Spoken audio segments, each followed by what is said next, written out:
Okey, bismillah wassalatu wassalamu ala Rasulillah wa ala alihi wasahbihi wa ala amma ba'd. Terima kasih sahabat yang bertanya, yang mana saya melihat beberapa hari ini, khususnya hari ini, ada dokumen-dokumen tentang perkahwinan saya dikeluarkan. Dan saya akui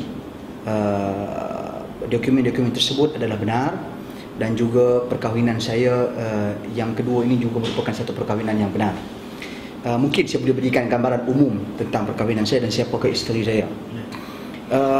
Saya sebenarnya ketika mana saya belajar di luar negara, saya ada seorang sahabat yang beragama Islam, yang mana dia orang Filipina, di mana dia memiliki adik perempuan yang mana hasil daripada perkahwinan ibu dan ayahnya Islam dan ibunya Kristian. Sistem yang biasa di Filipina juga di Indonesia, Pancasila kan. Jadi dia dididik dengan ayahnya apabila ibu dan bapanya bercerai, dia hidup dengan ayah dia. Adapun adik dia perempuan ini, iaitu isteri saya sekarang, hidup dengan ibu dia, iaitu dia beragama Kristian. Maka dia beragama Kristian. Kemudian dia datang ke Malaysia awal tahun lepas, ada urusan perniagaan dan saya bantu sahabat saya ini. Dan ketika itu datang adiknya juga, yang mana ketika itu masih lagi beragama Kristian, belum peluk Islam. Jadi hasil daripada kawan karib dalam tempoh yang lama, maka dia pun menyatakan keinginan untuk menjadikan saya lebih dekat dan lebih hampir dengan keluarga dia, dan secara langsung membantu untuk mengislamkan adiknya. Maka saya berbincang dengan isteri, mendapat pendapat dan pandangan daripada isteri, dan isteri saya alhamdulillah bersetuju. Maka saya pun kahwin. Cuma proses perkahwinan tersebut memang berlangsung dan berlaku di Thailand, di Songkhla, di mana di pusat ataupun bahagian yang institusi yang diluluskan ataupun yang dibenarkan oleh konsulat di sana. Okey. Mengapa persoalannya berlaku Mengapa saya pilih Thailand? Okey, kerana pertama sekali untuk urusan memeluk Islam, orang yang baru peluk Islam. Nama dia dalam IC, saya kira nama dia dalam pasport, saya kira telah ditayangkan dan dipertontonkan pun oleh blogger-blogger yang pembangkang ini. Nama pun kalau dilihat bukan nama Islam, Maria Joy Erlano namanya kan. Jadi timbul isu apabila diminta supaya menuntut pengesahan Islam. Saya sendiri ke kedutaan Filipina dengan sahabat. Jadi kita melihat di sana dapatkan pengesahan yang dah Islam agak sedikit sukar. Dan dalam tempoh tersebut visa sebagai orang yang masuk daripada Filipina dah nak habis, dah nak tamat. Jadi apa yang saya lakukan? Kemampuan, kudrat yang saya ada, saya mendapat nasihat daripada beberapa teman dan sahabat saya. Mereka menasihat saya agar pergi ke Thailand. Saya hubungi di Thailand, saya nak tempat yang mana mendapat pengiktirafan daripada Malaysia sendiri. Jadi saya pergi ke tempat tersebut, di Islamic Committee Songkhla. Boleh dilihat dokumen saya. Jadi saya pergi ke sana, kemudian daftarkan di konsulat. Dan konsulat keluarkan surat mengesahkan perkahwinan tersebut.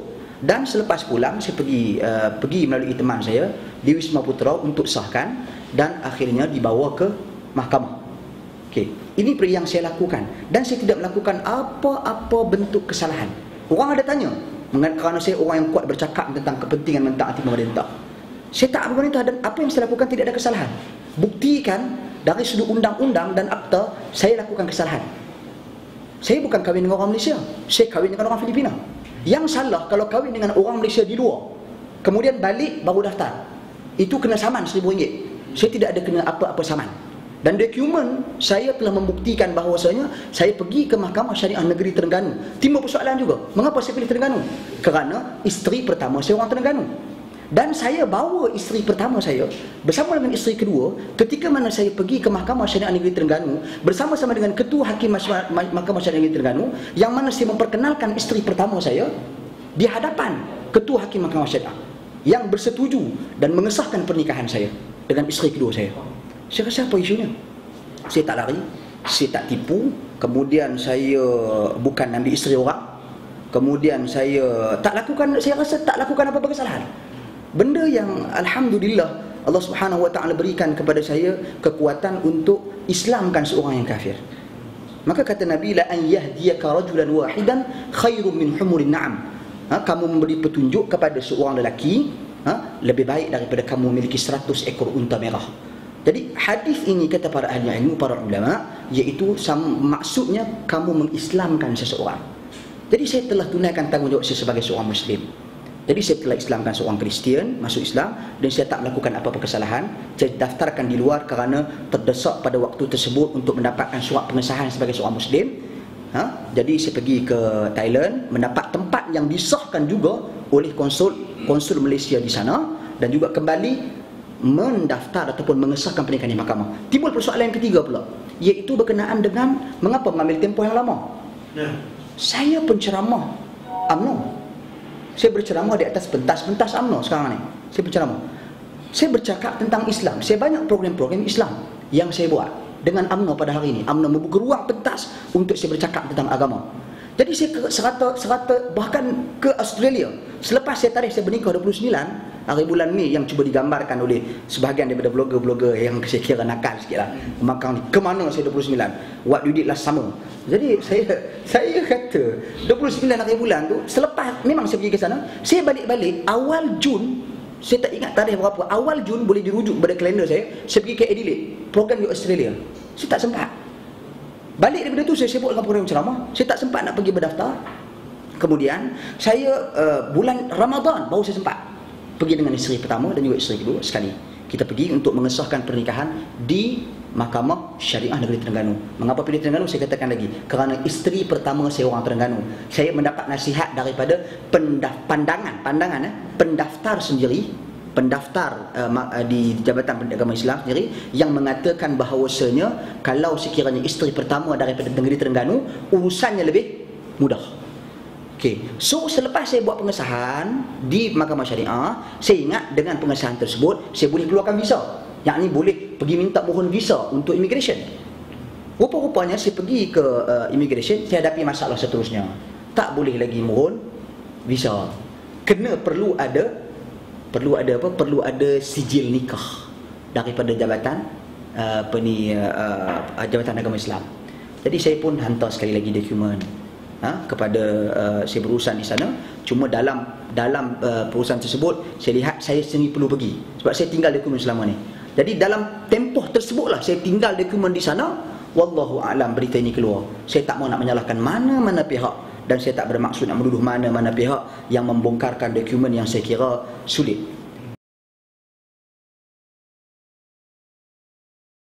Saya fikir macam ni, dia orang ada bangkitkan juga isu mengapa saya diamkan dan tak iklankan. Bahkan ada yang tanya mengapa tak buat daripada BGC.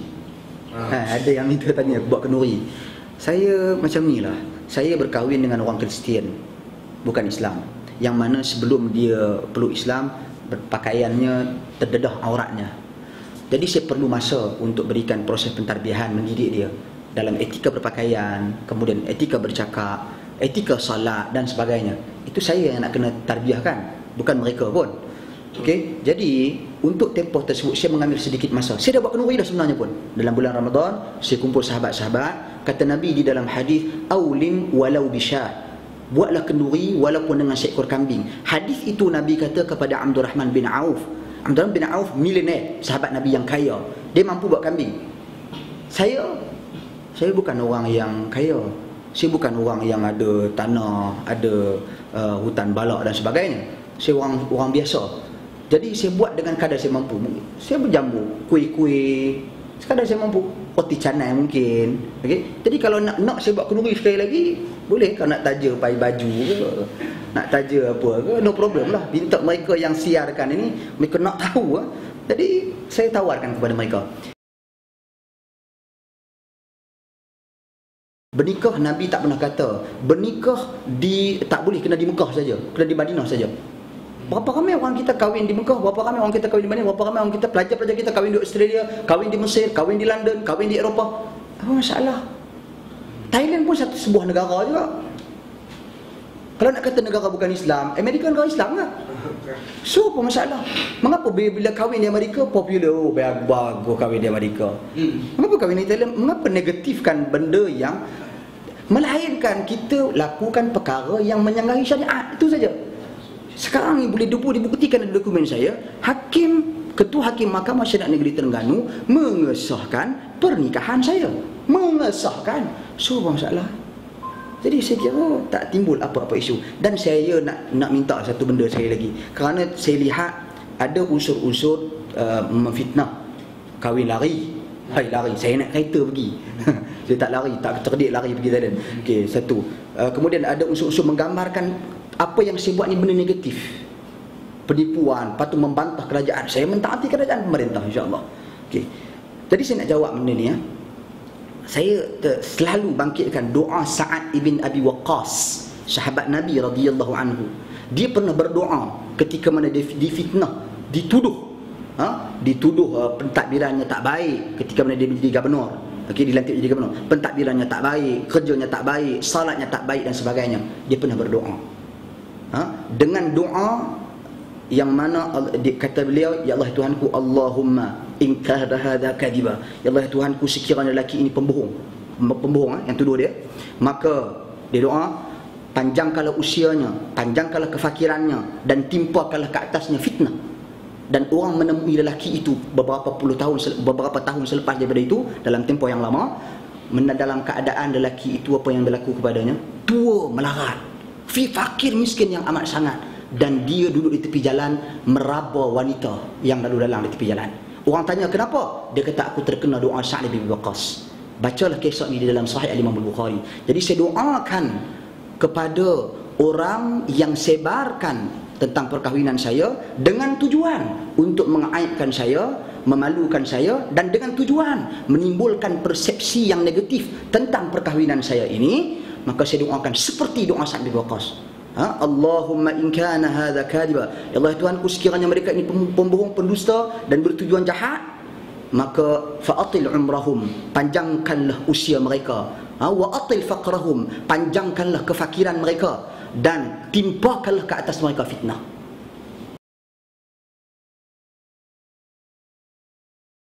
Mungkin satu perkara lagi yang perlu saya sampaikan dan kongsikan. Kalau dilihat dokumen-dokumen yang disiarkan oleh pembangkang ini, separuh sebenarnya. Jadi mereka sebenarnya cuba fitnah dan perburukan saya dengan menyenaraikan separuh daripada dokumen ataupun menampilkan separuh. Mereka tak tampilkan muka surat, yang beberapa muka surat yang jelas menunjukkan kenyataan Mahkamah Syariah, saya sabit perkahwinan sebagaimana yang tersebut di atas adalah sah menurut undang-undang mengikut peruntukan di bawah Seksyen 10 dan Subseksyen 107 dalam kurungan 1 Enakmen Undang-Undang Pentadbiran Keluarga Islam Terengganu 1985, dan memberi pengiktirafan pada saksi-saksi. Mengapa dokumen ini, muka surat ini tak dikeluarkan? Kalau sekiranya benar-benar untuk tujuan kebaikan. Saya melihat di sana ada tujuan-tujuan yang jelas, ada motif yang tidak baik, penyebaran maklumat dan isu dan yang seperti ini. Wallahu a'lam.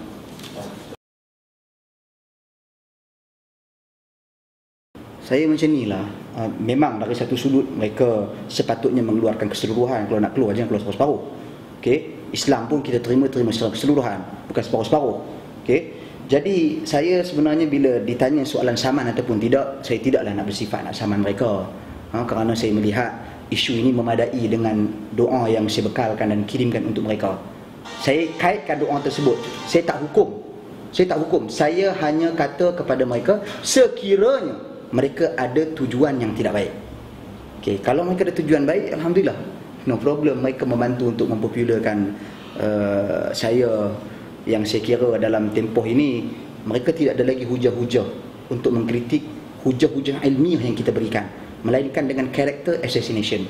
Itu yang saya kira yang dilakukan oleh mereka. Saya tak pernah membongkar keaiban mereka. Bahkan pemimpin mereka digambarkan sekian, video-video dikeluarkan. Saya tak pernah memberikan komen-komen yang begitu terbuka tentang isu tersebut.